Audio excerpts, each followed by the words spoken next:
Picture this. The sun hasn't even fully crested the mountains. It's maybe 6 a.m. on a Tuesday, and the air is still holding that sharp, cold bite of a Colorado morning, when suddenly my entire world starts vibrating with the metallic scream of industrial machinery.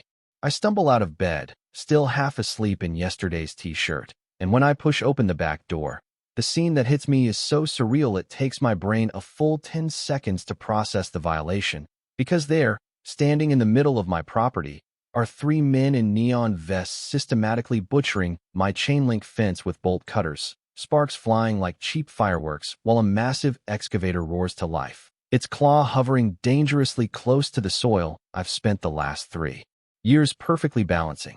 The air, usually smelling of damp earth and pine, is choked with the acrid stench of diesel fumes and crushed tomato vines, and as I sprint barefoot across the grass, screaming for them to stop, I see her, standing there like a general surveying a battlefield, clutching a clipboard and wearing a blazer that costs more than my truck, is Patricia "Patty" Vance, the HOA president of Oak Creek Sanctuary, watching with a smirk that could curdle milk as the heavy machinery rips a scar through the center of my heirloom vegetable garden, crushing prize-winning squash and 3 years of my daughter's hard work into worthless, expensive mud.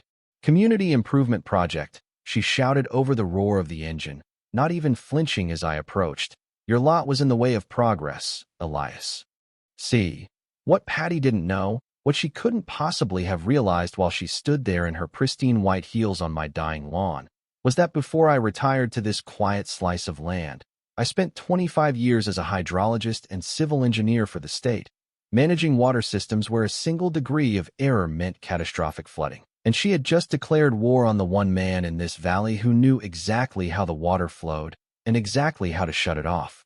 Let me rewind for a second so you understand the stakes here. My name is Elias Thorne, 50-something, retired, just looking for some peace after a messy divorce and a lifetime of high-stress government contracts. So when my grandpa Joe left me his 2.5-acre plot right on the edge of the Oak Creek Sanctuary subdivision, it felt like a lifeline.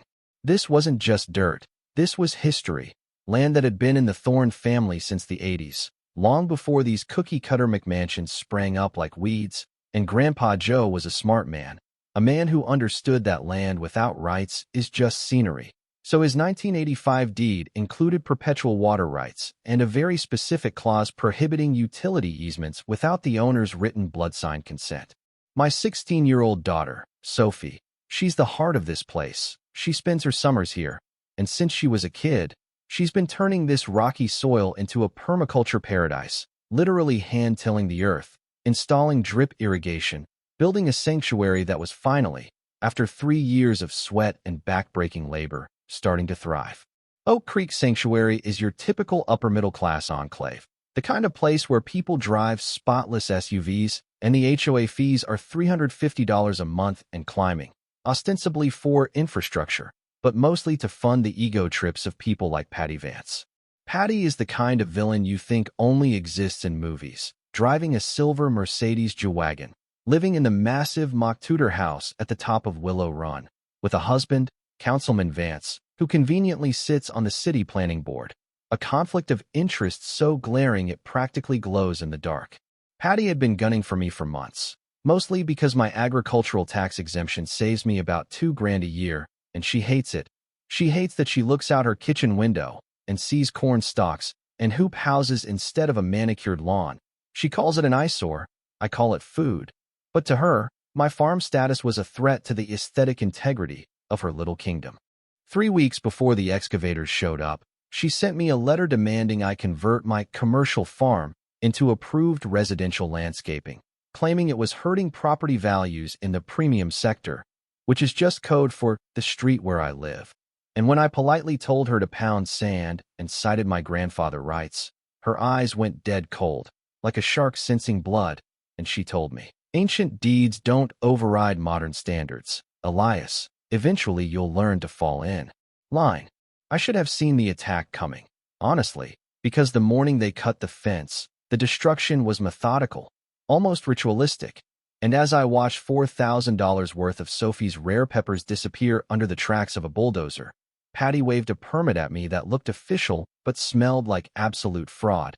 claiming it was an emergency municipal conduit project. I was shaking, not from cold, but from that specific kind of rage that starts in your gut and makes your hands tremble, because this wasn't about water pipes. This was about dominance. This was about breaking me. But she had made a critical tactical error, because I wasn't just some angry farmer. I was a guy who read infrastructure law for fun. Within hours, Patty went nuclear, filing an emergency complaint with the city claiming I had threatened her crew with violence. A complete fabrication. But she moved faster than a striking cobra, and by Thursday, I had a city inspector at my door, a guy named Inspector Miller who clearly played golf with Councilman Vance, barely glancing at the destruction before declaring everything up to code, and slapping me with a $2,500 citation for obstructing city works. It was a setup, plain and simple, a coordinated squeeze designed to bury me in legal fees until I sold the land or paved over the garden. And then came the restraining order, claiming I was a danger to the community, forcing me to stay 500 feet away from the construction crew destroying my own backyard. That was the moment I stopped being a victim and started being a strategist. So I called Sarah Jenkins, a property rights attorney with a reputation for eating HOAs for breakfast and suing the bones for broth, and she took one look at Grandpa Joe's deed and started laughing, a dry, dangerous sound, because the law is very clear about easements. You can't just take land because it's convenient. You need eminent domain. And a private HOA cannot claim eminent domain without state authorization, which Patty definitely didn't have. Sarah dug into the filings and found the first smoking gun. The permit application listed my property as vacant municipal overflow.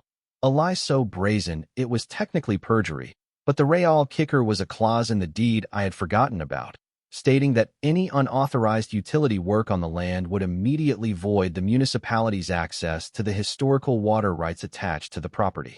We filed an emergency injunction, and the judge, a no-nonsense woman who clearly hated HOA disputes, granted it in 48 hours, ordering all work to stop immediately. But Patty, in her infinite arrogance, made her first fatal mistake that Tuesday night at nearly midnight. My security cameras, which Sophie had upgraded specifically because we didn't trust these people, picked up motion, and there, bathed in the grainy black and white of infrared, was the same construction crew, digging by floodlight, with Patty sitting in her Mercedes at the end of the driveway, barking orders into a walkie-talkie. It wasn't just trespassing, it was criminal contempt of court, and as I zoomed in on the footage, I realized they weren't just laying pipe, they were burying lines extending way past the easement, literally stealing land by inches, shifting the boundary line in the dark. Sophie, bless her Gen Z heart, had been documenting the whole saga for her social media channels, and while I was thinking about court orders, she was thinking about public opinion, and her video of the destroyed garden titled, HOA Karen Destroys Teen's Farm, went absolutely viral overnight, jumping from 10,000 views to 100,000 in the blink of an eye. Comments started pouring in, not just from angry teenagers, but from neighbors in Oak Creek Sanctuary, people like Mrs. Higgins, a sweet old lady who lived 3 streets over, who knocked on my door clutching a folder of papers and looking terrified. "Elias," she whispered, looking over her shoulder like we were in a spy movie. "She's been doing this for years. Look at this." And she spread out a map on my kitchen table, showing unauthorized survey markers on dozens of properties, proof that Patty was systematically cataloging everyone's land for future expansion, a suburban manifest destiny financed by our own dues. We weren't just fighting for my garden anymore. We were uncovering a conspiracy that ran through the entire subdivision like rot in the floorboards. And as I looked at the map, I realized Patty didn't just want my land. She wanted total control, but she had forgotten that water always flows downhill, and I was about to open the floodgates. The air in the Oak Creek Community Center smelled like stale donuts and anxiety when I walked in for the emergency city council meeting, a hearing scheduled with exactly 48 hours notice, a tactic clearly designed to keep the room empty, but Patty hadn't accounted for Sophie's digital army. I walked in expecting a kangaroo court, and I wasn't disappointed, because Councilman Vance had recused himself, leaving his deputy to chair the meeting, a man who looked at Patty with the terrified obedience of a dog that's been kicked too many times. Patty launched her presentation, a slick slideshow depicting my property as a blighted wasteland dragging down the value of the entire neighborhood, using photos taken in the dead of winter when everything was dormant, manipulating the angles to make fertile soil look like a mud pit. The city has a duty, she proclaimed, clutching her pearls like they were a rosary, to protect the investments of our residents from this agricultural eyesore, effectively asking the city to use eminent domain to seize my land for public improvement, forcing me out so they could build a decorative retention pond. When it was my turn, I didn't scream, I didn't shout. I just let Sarah Jenkins drop a folder on the table that sounded like a gunshot in the quiet room.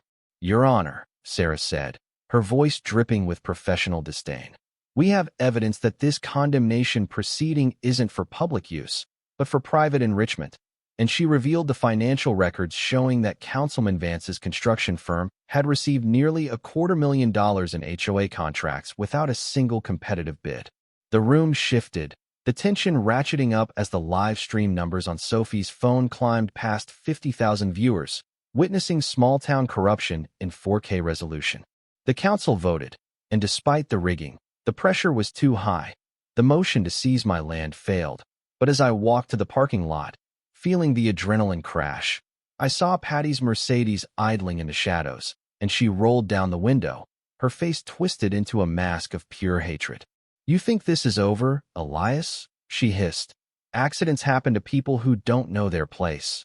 And from the passenger seat, a man I didn't recognize snapped a photo of my license plate with a professional DSLR camera. This was the escalation point, the moment it stopped being a civil dispute and became dangerous, because 3 days later, I woke up to a catastrophic drop in water pressure. My faucets were sputtering, the shower was a trickle, and my remaining crops were wilting in the brutal Colorado sun.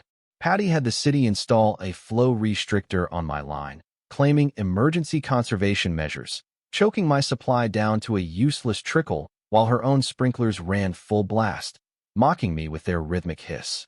They wanted $8,500 to restore service, pure extortion, but that night, surrounded by stacks of dusty records in the county courthouse basement, hunting for a loophole, I found the holy grail of water rights.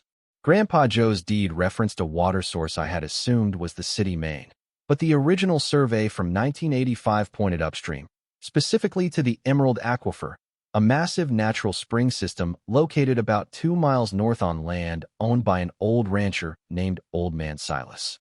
Here was the bombshell. Oak Creek Sanctuary didn't get its water from the city. The development was built on a 40-year lease agreement with Old Man Silas to draw from the Emerald Aquifer, and that lease? It had expired 11 months ago. The entire subdivision was drinking water on a month-to-month handshake deal that could be terminated with 30 days' notice, and when I dug deeper into the real estate listings, I saw it. Patty was trying to buy the aquifer herself. She was lowballing Silas, trying to acquire the community's water source as her private property so she could sell the water back to the residents at a premium.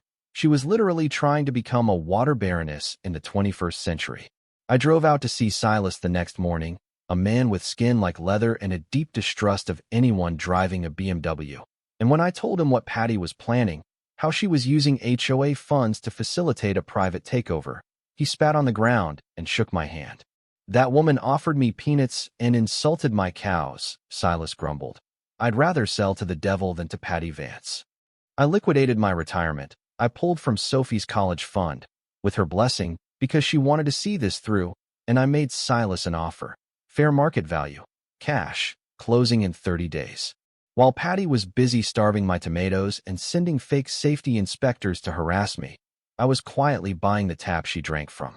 The corruption ran deeper than we thought, though. Sarah finally got the court-ordered discovery on the HOA financials, and it was a bloodbath of forensic accounting.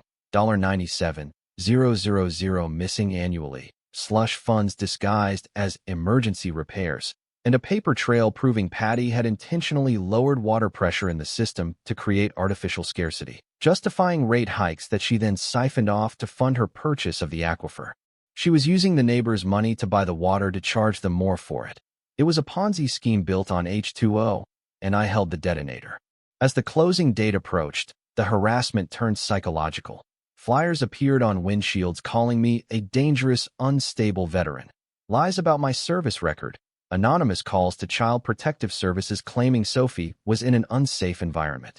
It was ugly, visceral, and terrifying, but Sophie's army was fighting back online, debunking the lies, while I sat in the dark, watching the surveillance feed of a private investigator Patty had hired to watch my house, knowing that in 48 hours, the ink would dry on the deed to the Emerald Aquifer, and the power dynamic wouldn't just shift, it would capsize.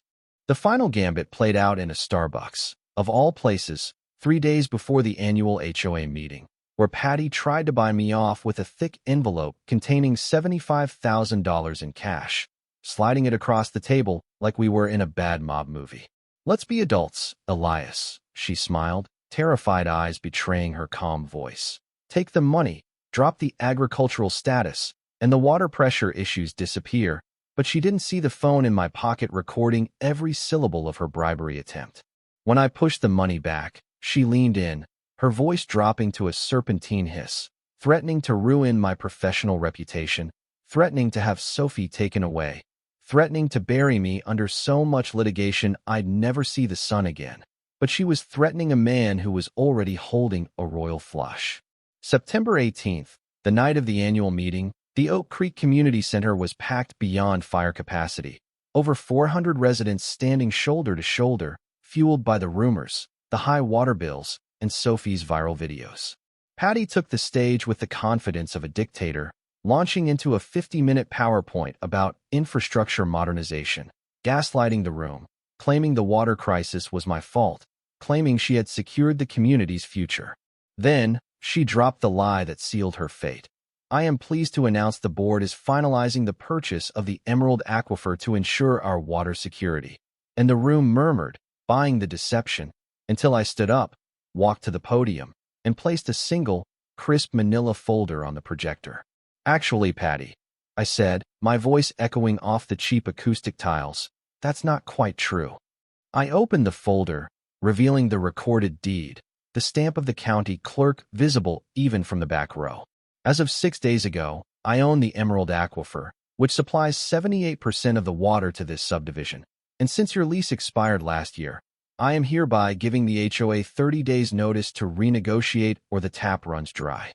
The silence was absolute, a vacuum where sound used to be, until Patty screamed, a raw, primal sound of total defeat, screeching that I was a terrorist, that I was holding families hostage. "No," I countered, calm as a frozen lake. "I'm offering a new contract, fair rates, guaranteed supply, on one condition: the immediate resignation of the entire board and full restitution for the embezzlement." That's when Mrs. Higgins stood up, then Mike, the wrench, Miller, then half the room, shouting questions, demanding answers about the missing money, about the fake repairs. The FBI agents, who Sarah had tipped off weeks ago regarding the wire fraud and embezzlement, stepped out from the back of the room just as Patty tried to flee through the fire exit, and the image of her in handcuffs, still clutching her pearls, was the thumbnail that finally broke the internet. The fallout was swift and brutal. Patty pleaded guilty to fraud and embezzlement, facing federal time. Her husband lost his seat and his business, and the new HOA board, led by Mrs. Higgins, signed a fair 15-year water deal with me. We turned the 1.2 acres of reclaimed land into a community teaching garden, a place where the kids who used to be afraid of my property now come to learn how to grow their own food. The smell of diesel finally replaced by the rich, sweet scent of compost and victory. Sophie's college fund was restored, and then some by the documentary rights. And honestly, standing here now, looking out over the thriving rows of corn and the clean water flowing through the irrigation ditches, I realize that justice isn't just about punishment, it's about restoration. But it leaves me wondering, in a world where systems are designed to crush the little guy, where people like Patty thrive on apathy, is it enough to just survive? Or do we have a moral obligation to burn the corruption down, even if we have to buy the water source to do it? You tell me.